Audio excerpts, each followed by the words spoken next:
복음에 대한 열정을 잃어버린 시대에 우리는 어떻게 행해야 하는지 생각하려고 합니다.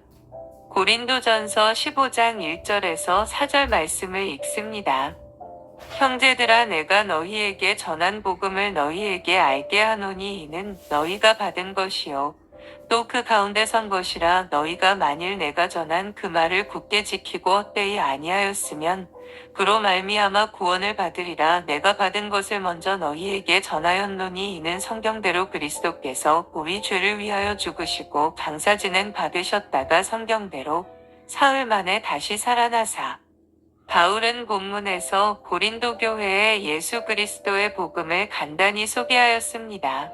이 복음은 우리가 평생 의지하며 살기에 충분하고 우리를 영광으로 인도해주는 것입니다. 그리고 이 복음은 기독교의 진리 자체인 것입니다. 성도들은 복음의 영광을 알고 전하는 일에 부름을 받은 사람들입니다. 그러기에 성도들이 복되신 하나님과 그분의 아들 예수 그리스도의 영광스러운 복음을 세상의 그 무엇보다도 가장 분명하고 바르고 깊고 풍부하게 알아야 하는 것입니다. 복음은 구원의 메시지입니다. 복음은 우리의 성화를 이루는 수단입니다. 복음은 신앙생활에 바르고 순수한 동기를 부여하는 원천입니다. 이 복음의 내용과 특성을 조금이라도 이해한다면 하나님을 섬기는 열정을 느끼지 못하거나 인간의 손으로 만든 물 없는 터진 웅덩이에서 능력을 구하는 공공한 지경에 처하는 일은 결코 없을 것입니다. 고린도전서 15장 1절에 따르면 바울 사도는 이미 고린도 교회의 복음을 전했습니다. 그러나 바울은 그들에게 복음을 계속 가르쳐야 할 필요성을 절감했습니다. 그들에게 복음의 근본 진리를 다시 기억나게 해주고 복음에 대한 그들의 지식을 넓혀주고 싶었습니다. 그들의 회심은 세상에 사는 동안 그리고 영원히 지속될 신앙 여정, 곧 예수 그리스도의 복음 안에 계시된 하나님의 영광을 발견해가는 긴 과정의 첫 단계였습니다. 우리가 사는 세상은 무한한 가능성을 제공합니다. 그뿐 아니라 수많은 선택의 길이 서로 앞다투어 우리의 관심을 끌려고 애쓰고 있습니다. 기독교도 예외가 아닙니다. 우리가 연구해야 할 신학의 주제는 그야말로 무궁무진합니다. 평생 동안 살펴봐야 할 성경의 진리는 이루 다 헤아리기 어렵습니다. 그러나 그 모든 주제를 압도하는 한 가지 주제가 있습니다. 그 주제는 성경의 다른 모든 진리를 이해하는 데 필요한 토대를 제공합니다. 그것은 바로 예수 그리스도의 복음입니다.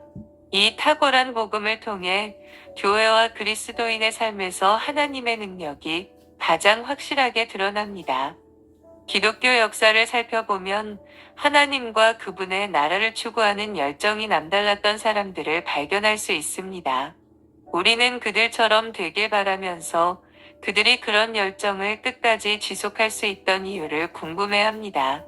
그들의 삶과 교리, 사역을 주의 깊게 살펴보면 많은 차이 가운데서 한 가지 공통점을 찾을 수 있습니다. 그들이 열정을 불태우며 의욕적으로 살아간 이유는 복음의 영광과 그 아름다움을 깨달았기 때문입니다. 그들의 삶과 유산을 살펴보면 그들이 다함이 없는 참된 열정을 불태울 수 있었던 이유를 알 수 있습니다.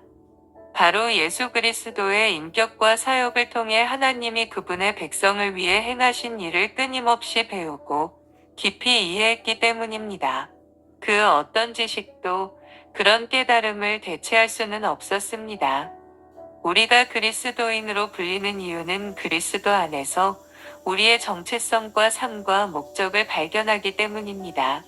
또한 우리가 복음을 믿으며 그것을 하나님이 인간에게 계시하신 진리의 핵심이라고 확신하기 때문입니다. 복음은 기독교의 정수입니다. 우리 삶의 전부이고 우리가 탐구해야 할 무한한 보고이며 우리가 선포해야 할 메시지입니다. 예수 그리스도의 복음은 우리의 유일한 소망이자 자랑이요 위대한 이상입니다. 오늘날 많은 교회들이 특히 젊은이들을 대상으로 많은 집회를 열고 교재나 음악, 언변이 뛰어난 강사나 감정을 자극하는 일화, 간절한 호소와 같은 방법으로 사람들의 열정을 부추기려고 노력합니다. 그러나 그들이 공들여 부추긴 감정적 흥분은 종종 쉽게 사라져 버립니다. 그런 노력은 몇몇 사람의 마음에 며칠이면 다 타서 없어져 버릴 작은 불길을 지피는 되그칠 뿐입니다. 끊임없는 참된 열정은 복음의 진리를 아는 지식에서 비롯합니다. 복음의 아름다움을 더 많이 알고 이해할수록 그 능력에 더 깊이 사로잡힐 수밖에 없습니다. 진정으로 거듭난 사람은 복음을 조금만 의식해도 금방 열정을 느낍니다. 복음을 깊이 깨달을수록 발걸음도 더욱 빨라져 오로지 부름의 삶만 바라보며 힘껏 달려갑니다. 참된 그리스도인의 마음은 복음의 아름다움을 거부할 수 없는 것입니다.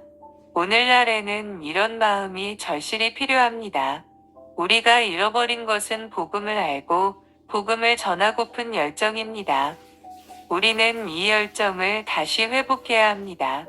인류의 역사와 구원사 속에서 바울 사도는 하나님 나라를 세우는데 쓰인 가장 위대한 도구였습니다. 그는 유례없는 박해가 이루어지던 시기에 로마 제국 전역에 복음을 전했으며 기독교 사역자가 된다는 것이 무슨 의미인지 확실하게 본을 보여주었습니다. 바울 사도는 인간에게 전달된 메시지 가운데 가장 믿기 어려운 메시지를 전함으로써 그 모든 역사를 이뤄냈습니다. 바울은 지성과 열정의 측면에서 매우 탁월한 재능을 지닌 사람이었습니다. 그러나 그는 그의 사역의 능력을 발휘한 이유는 그러한 재능 때문이 아니라고 말합니다. 그 능력이 발휘된 것은 복음을 충실하게 선포했기 때문입니다. 그리스도께서 나를 보내심은 세례를 베풀게 하려 하심이 아니요 오직 복음을 전하게 하려 하심이로되 말의 지혜로 하지 아니함은 그리스도의 십자가가 헛되지 않게 하려 함이라. 유대인은 표적을 구하고 헬라인은 지혜를 찾으나 우리는 십자가에 못 박힌 그리스도를 전하니 유대인에게는 거리끼는 것이요 이방인에게는 미련한 것이로되 오직 부르심을 받은 자들에게는 유대인이나 헬라인이나 그리스도는 하나님의 능력이요 하나님의 지혜니라. 바울 사도는 다른 무엇보다 설교자였습니다. 그보다 앞서 활동한 예레미야처럼 그도 복음을 전하려는 강한 열정을 느꼈습니다. 복음은 그의 내면에 결코 가두었을 수 없는 거센 불길과도 같았습니다. 그는 고린도 신자들에게 우리도 믿었으므로 또한 말하노라. 만일 복음을 전하지 아니하면 내게 화가 있을 것이로다 라고 말했습니다. 가슴속에 복음과 복음 전파를 이토록 중요하게 생각하는 마음이 없는 설교자는 그런 마음이 있는 것처럼 위장할 수 없습니다. 반대로 그런 마음을 간직하고 있다면 그것을 결코 숨길 수 없습니다. 하나님은 온갖 부류의 사람들을 부르시어 복음 전도의 책임을 감당하게 하십니다. 성격이 진지하고 엄숙한 사람도 있고 낙천적이고 명랑한 사람도 있습니다. 그러나 복음이 대화 주제로 떠오르면 설교자의 안색이 달라지고 전혀 딴 사람이 된 듯한 착각을 불러일으킵니다. 그의 얼굴에서 영혼의 빛이 떠오릅니다. 얼굴을 가리고 있던 수건이 걷히고 순수한 열정과 함께 복음의 영광이 환하게 드러납니다. 그런 사람은 귀를 솔깃하게 하는 이야기나 교훈적인 일화, 자신의 마음에서 나오는 생각을 전할 시간이 없습니다. 그는 마땅히 전해야 할 말씀만 전합니다. 사람들이 하나님의 말씀을 듣기 전까지 잠시도 쉴 수 없습니다. 아브라함의 종이 주인의 메시지를 전할 때까지 아무것도 먹지 않았다면 복음 설교자가 자기에게 위탁된 보배로운 복음을 전하기까지 잠시도 편히 있지 못하는 것이 당연하지 않겠는가? 그런데도 요즘에는 그런 열정적인 설교가 유행이 지난 설교로 취급받을 때가 매우 많습니다. 열정적인 설교는 현대사회가 원하는 섬세함과 정교함이 결여되어 있다고 생각하는 사람이 많습니다. 다양한 의견을 겸손하고 개방적인 태도로 대해야 한다고 생각하는 포스트모던 시대는 열정을 다해 진리를 외치는 설교자를 걸림돌로 여기는 경향이 있습니다. 요즘 사람들은 말씀을 전하는 방식을 달리해야 한다고 생각합니다. 복음이 세상 사람들에게 어리석어 보이기 때문입니다. 설교를 그런 식으로 생각하는 것은 복음주의 공동체가 방향을 잃었다는 증거입니다. 복음을 세상에 전하는 수단으로 전도에 미련한 것을 택하신 분은 바로 하나님입니다. 물론 설교가 어리석고 비논리적이며 기이한 인상을 풍겨야 하는 것은 아닙니다. 그러나 모든 설교가 기준으로 삼아야 할 것은 타락하고 부패한 이 시대의 문화적 관점이 아닙니다. 바로 성경입니다. 부패한 이 시대의 문화는 자신이 보기에 지혜롭고 귀와 마음을 즐겁게 하는 말을 주님의 말씀보다 더 좋아합니다. 바울 사도는 어느 곳을 가든지 복음을 전했습니다. 우리도 그를 본받아야 합니다. 우리는 다양한 방법을 통해 복음을 전할 수 있습니다. 그러나 하나님이 특별히 정해 주신 방법은 설교입니다. 따라서 새로운 세대의 구도자들에게 복음을 전하기 위해 늘 새로운 방법을 찾으려는 사람들은 무엇보다 성경에 관심을 기울여야 마땅합니다. 수많은 설문조사를 통해 비그리스도인들에게 예배에서 가장 원하는 것이 무엇이냐고 물어봤자 아무 소용이 없습니다. 육에 속한 수만 명이 똑같은 대답을 제시하더라도 성경에 1.1회기 지닌 권위는 감당하지 못합니다.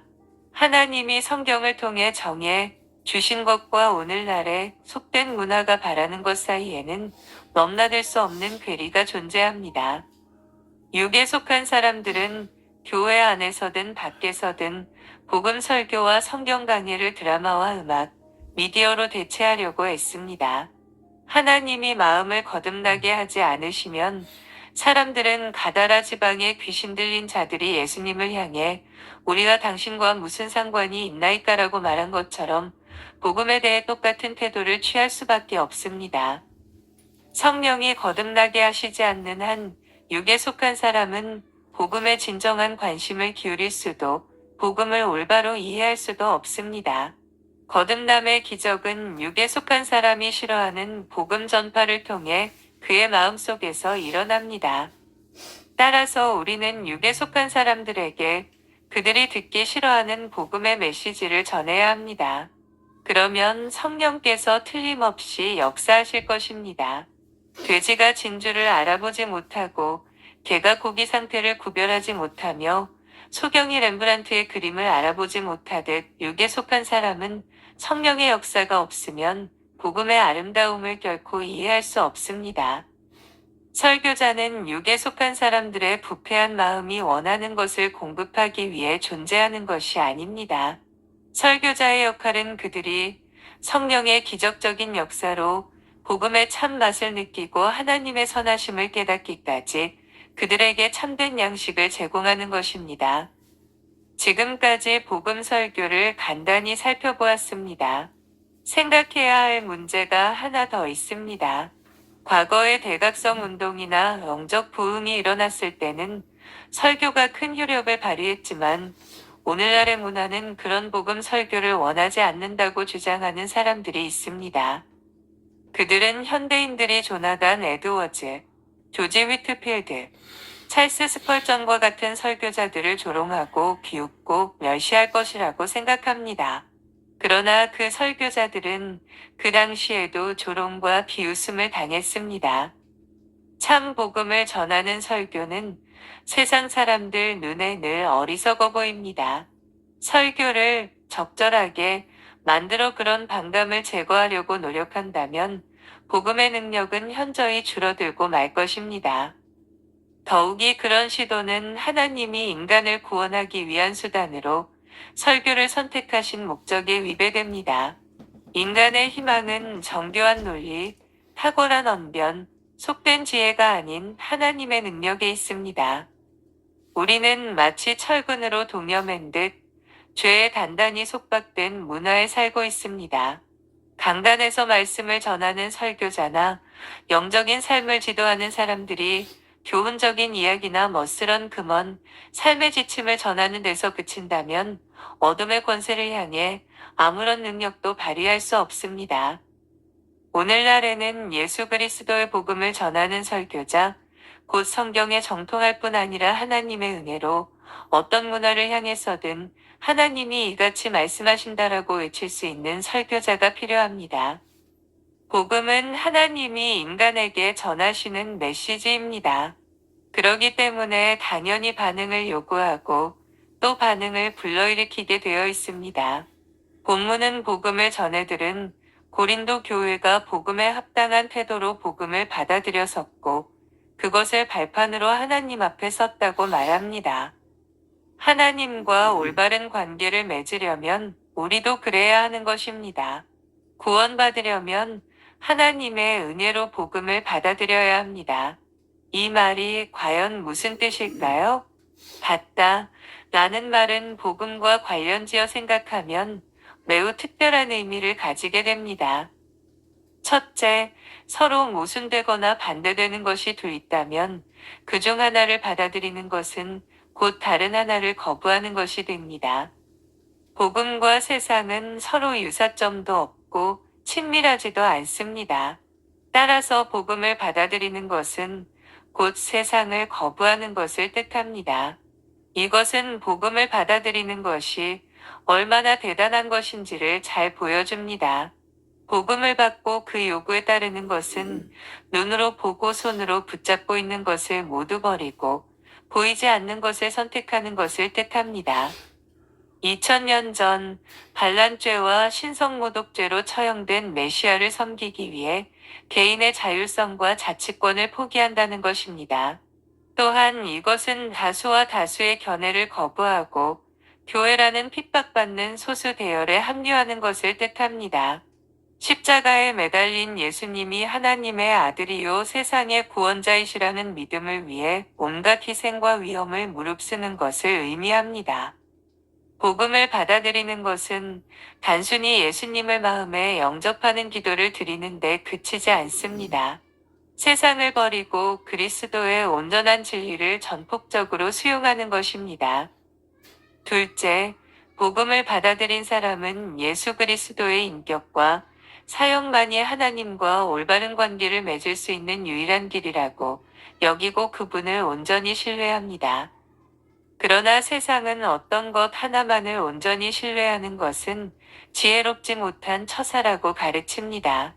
우리가 사는 사회는 비상대책이나 대안을 세우지 않거나 투자를 분산시키지 않거나 계란을 모두 한 바구니에 담거나 등 뒤에 있는 다리를 불태우는 것과 같은 행동을 경솔하다고 생각합니다. 그러나 바로 이것이 예수 그리스도를 영접한 사람이 해야 할 일입니다. 기독교 신앙은 배타적입니다. 그리스도를 진정으로 영접했다면 그리스도 외에는 그 어떤 것에도 희망을 두어서는 안 됩니다. 그래서 바울 사도는 그리스도께서 거짓이라면 그리스도인이 세상에서 가장 불쌍한 사람이라고 말한 것입니다. 그리스도께서 구세주가 아니시라면 그리스도인은 다른 대안이나 의지할 것이 없기 때문에 그대로 멸망할 수밖에 없습니다. 그리스도인은 믿음으로 나의 주님을 믿습니다. 주님께 저를 구원하실 뜻이나 능력이 없으시다면 저는 지옥에 갈 수밖에 없습니다.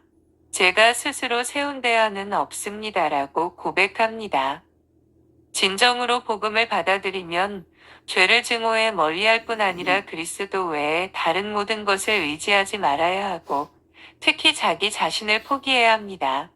그렇기 때문에 진정으로 회개한 사람은 그의 공로나 선행으로 하나님과 올바른 관계를 맺을 수 있다는 생각을 한순간도 용납하지 못합니다. 그리스도 안에서 새로운 삶을 얻은 덕분에 선을 행할 수 있는 능력을 갖추었다고 해도 그는 선행을 구원의 수단으로 여기지 않습니다. 오로지 그리스도의 인격과 온전하신 사역만 전적으로 의지하는 것입니다. 셋째, 복음을 받아들이는 것은 예수 그리스도의 주권의 삶을 복종시키는 것입니다.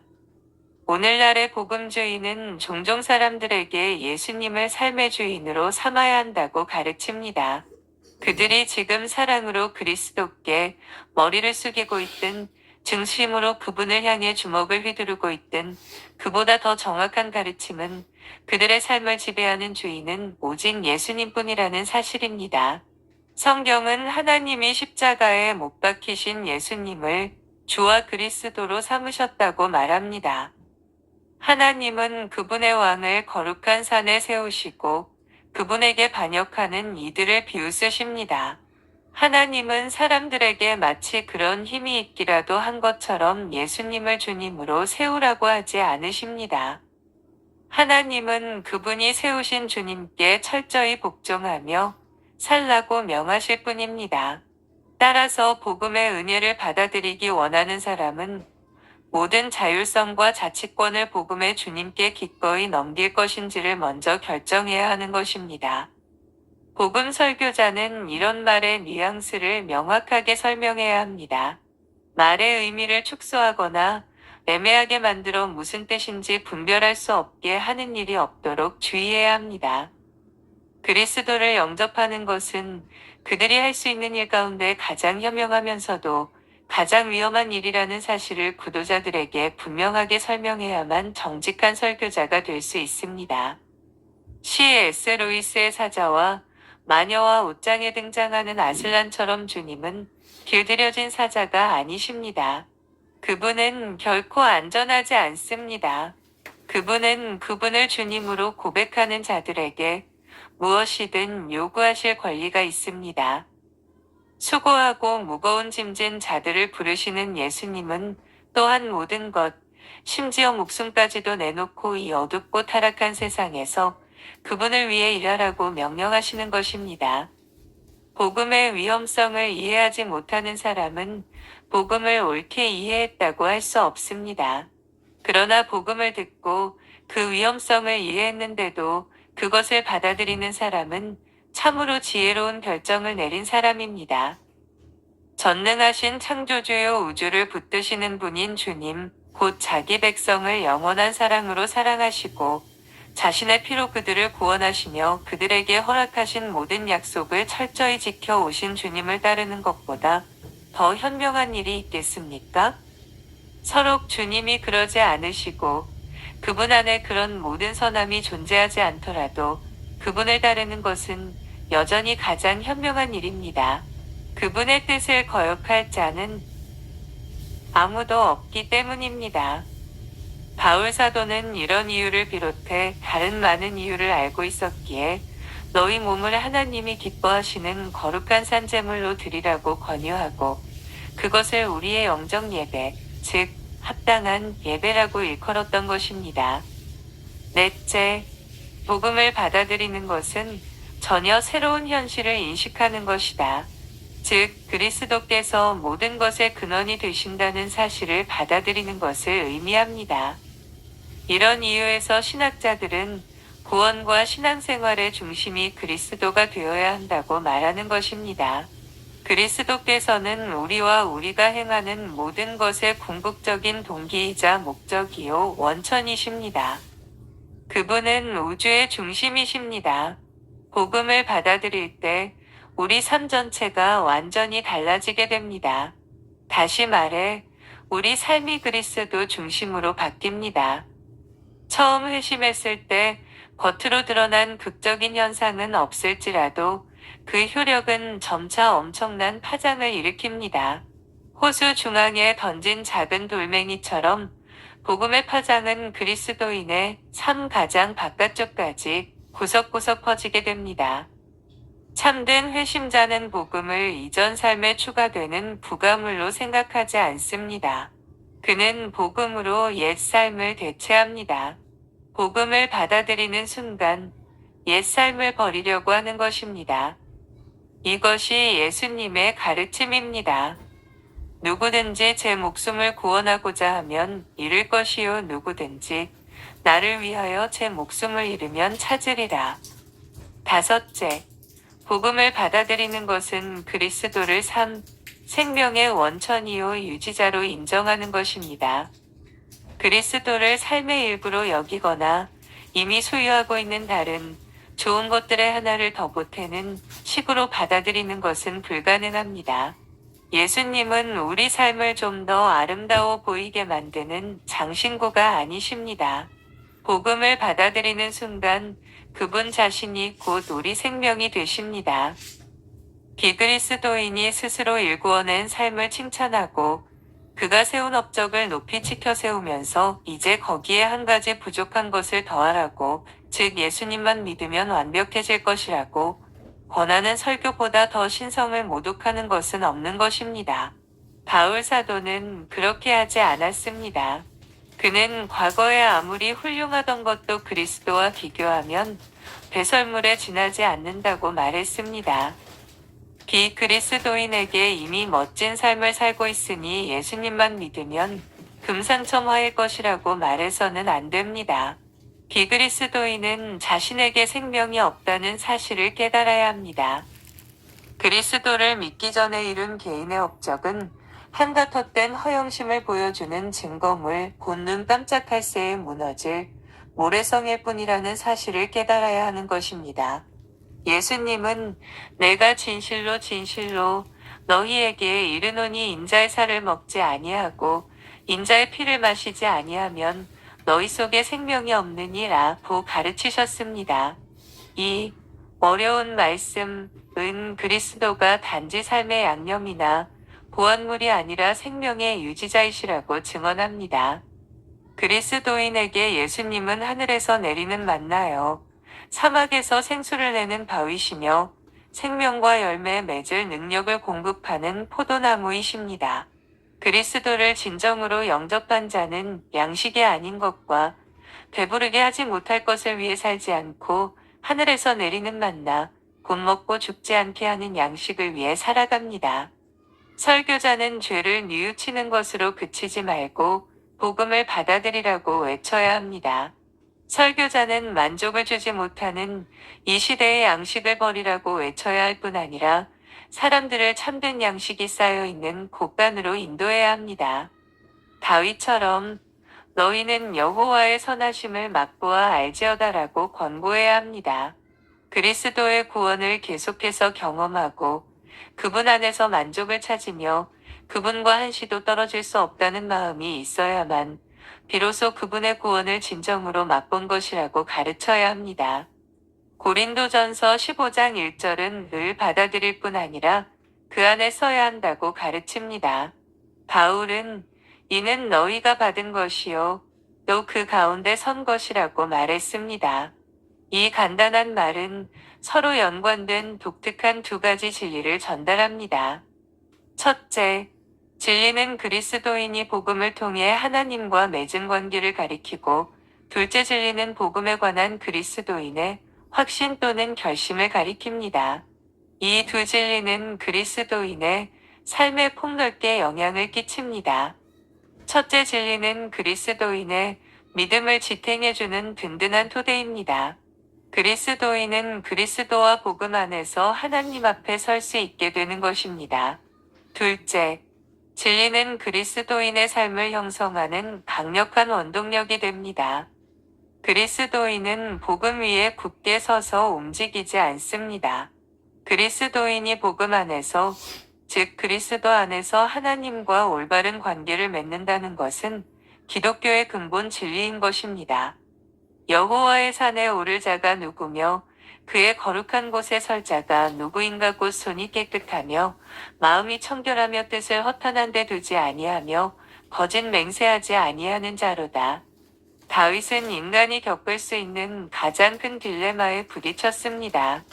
인격적이고 도덕적인 하나님의 존재를 조금이라도 의식하는 사람은 누구나 다윗의 질문에 두려워 떨 것입니다. 백치이거나 양심이 마비된 사람이 아니라면 세상의 재판관이신 하나님 앞에 설 자격이 없다는 것을 경허히 인정할 수밖에 없기 때문입니다. 성경은 인간의 내면에서 발견되는 것은 만물보다 거짓되고 심히 부패한 마음뿐이라고 가르칩니다. 인간의 생각을 살펴보더라도 지극히 사악한 생각뿐입니다. 말에는 속임과 저주와 악독이 가득합니다.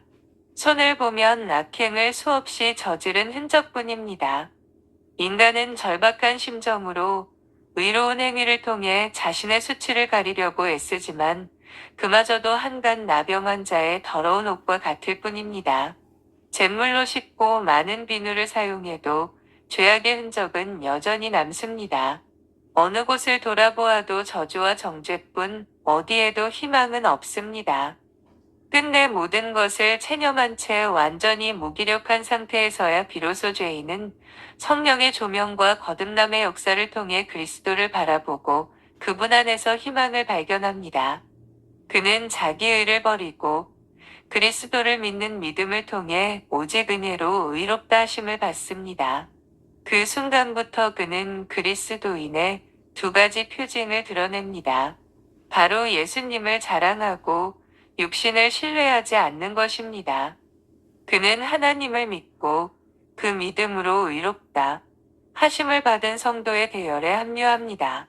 그리스도를 온전히 신뢰하며 스스로 살아가도록 내버려질 때 당하게 될 일이 두려워 어떻게든 그분을 놓치지 않으려고 힘껏 붙잡습니다. 그는 그리스도의 인격과 공로 덕분에 주님의 성산에 올라 그 거룩한 첫 에 설 수 있다고 확신합니다. 옛 찬송가 작시자의 글을 풀어 말하면 이렇습니다. 그의 소망은 오직 예수의 보혈과 의에 있다.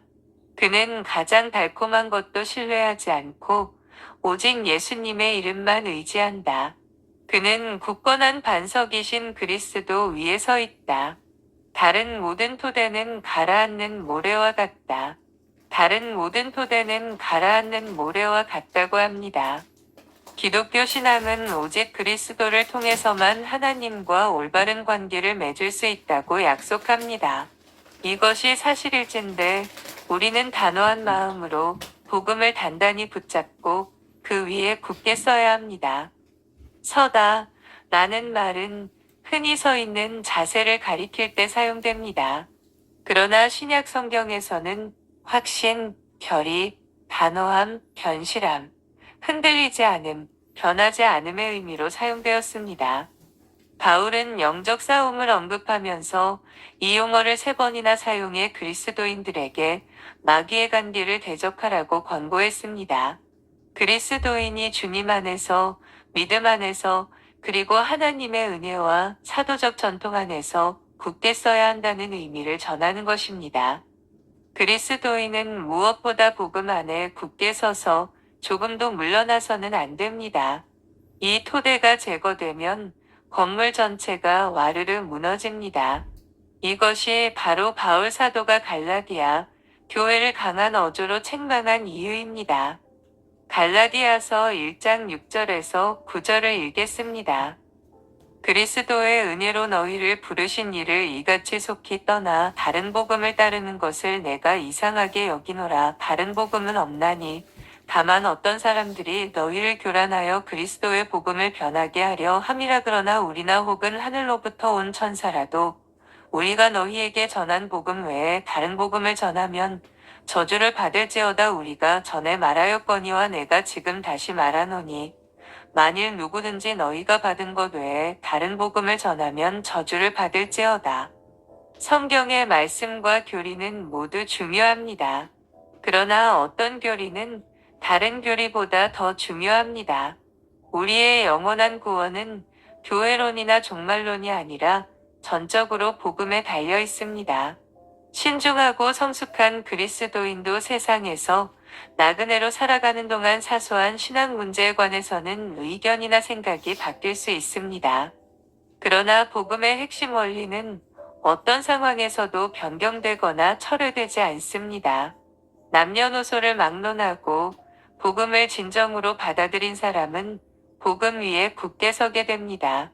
그는 복음을 굳게 지켜 진정으로 받아들였다는 사실을 입증해 보이는 것입니다. 우리는 예수 그리스도의 복음을 적대시하며 경멸하는 문화에서 살고 있습니다. 더욱이 이 세상은 악한 마귀의 권세 아래 있습니다. 마귀는 다른 어떤 교리보다 복음을 대적하려고 애씁니다. 할 수만 있다면 세상에서 복음을 뿌리째 제거하려고 노력합니다. 사실 마귀는 복음만 내준다면 모든 사람의 손에 기꺼이 성경을 쥐어주고 그 모든 계명에 복종하라고 부추길 것입니다. 그러나 복음이 없는 기독교 신앙은 알맹이 없는 빈 껍데기일 뿐입니다. 그리스도인인 우리는 복음을 받아야 할 뿐 아니라 그 안에 굳게 써야 합니다. 사탄의 계책에 무지한 탓에 그에게 속아 넘어가서는 안 됩니다. 자칭 구원자라고 하는 사람들이 그리스도에 대한 믿음을 빼앗으려 하더라도 그들의 말에 현혹되지 않도록 조심하시길 바랍니다. 율법주의자들이 그리스도를 믿는 믿음을 행위로 보완해야 한다고 말하더라도 그들에게 설복당해서는 안 됩니다. 선지자를 자처하는 사람들이 문화에 맞춰 복음을 좀 더 적절하게 고쳐야 한다고 주장해도 그들의 말을 추종하지 말아야 합니다. 비방자들이 우리 죄를 지적하고 우리가 지닌 영광의 소망을 비웃더라도 우리는 복음을 믿고 그 안에 굳게 써야 합니다. 비난이 아첨으로 바뀌어 우리의 경건한 삶이 보상받을 가치가 있다고 칭찬해도 우리는 내게는 우리 주 예수 그리스도의 십자가 외에 결코 자랑할 것이 없으니 그리스도로 말미암아 세상이 나를 대하여 십자가에 못 박히고 내가 또한 세상을 대하여 그러하니라고 단호히 외쳐야 하는 것입니다. 감사합니다.